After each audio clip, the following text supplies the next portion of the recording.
it? First, I'm going to present my audience.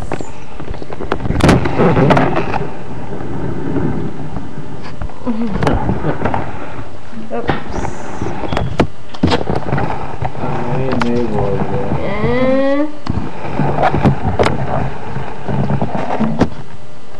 Rocky.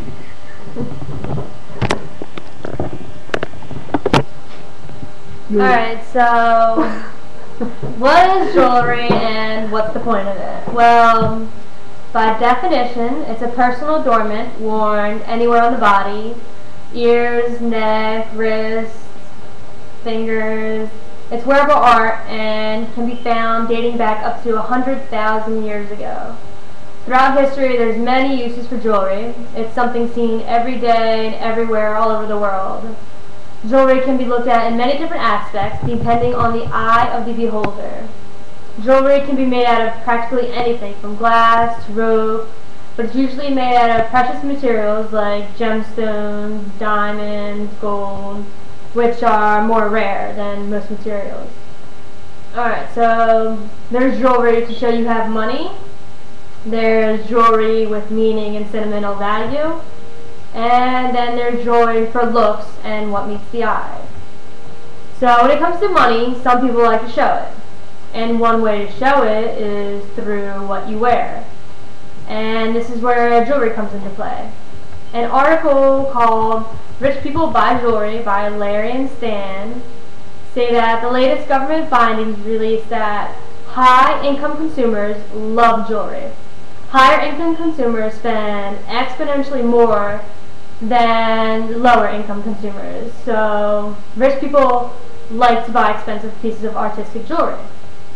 Just like how rappers in our society talk about their bling, they like to show it off and say how they have it.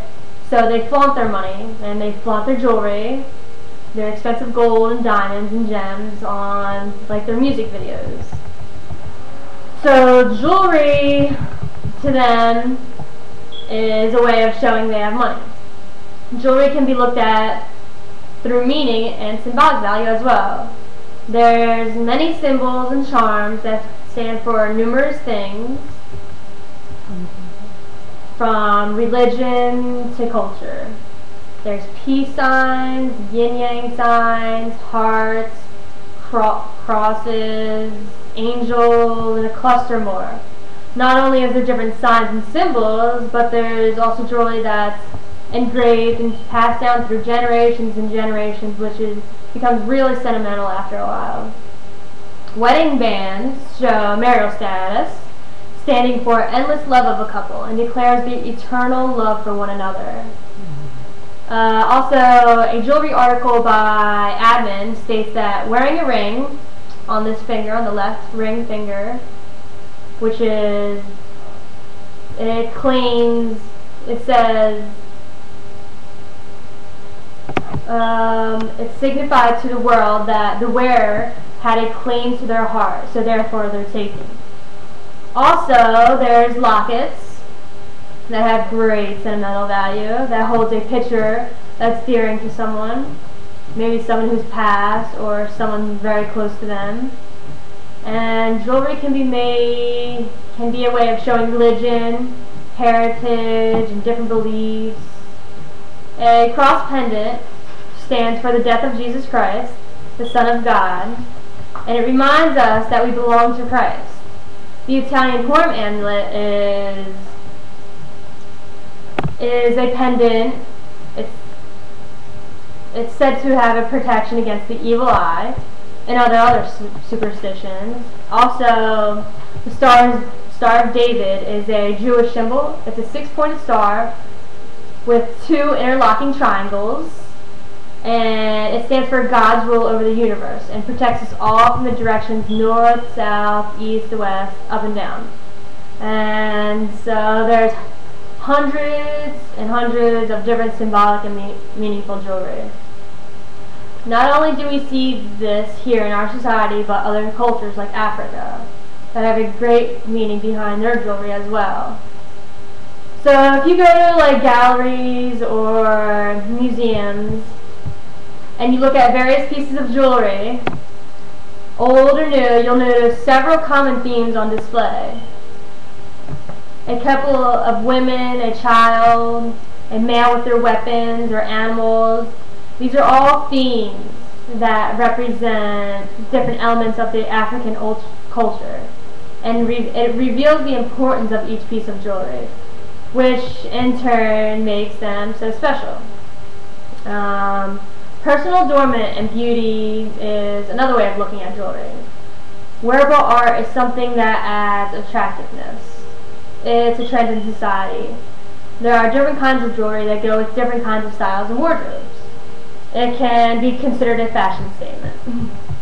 Women and men experiment with different artistic pieces, and everyone has their own style. Jewelry can bring out and complement certain things as well, like if you wear turquoise necklace with green eyes, it complements your eyes.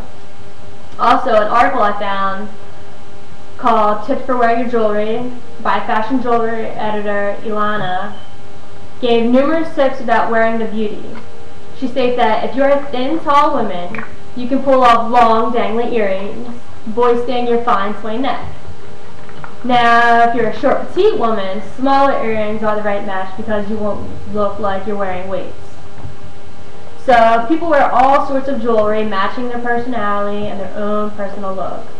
There's many different ways of wearing jewelry.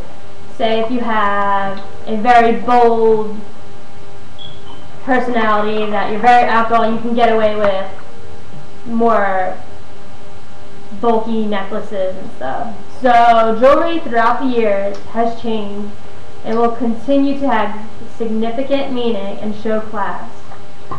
Jewelry is all about showing money, containing meaning and sentimental value, and for pure beauty. Jewelry takes all sorts of shapes, sizes, colors, and materials. There's wood, metal, yarn, jewels, diamonds, plastics, you name it. Jewelry is a personal adornment seen every day.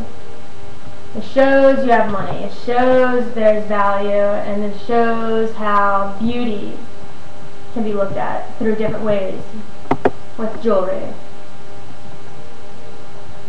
So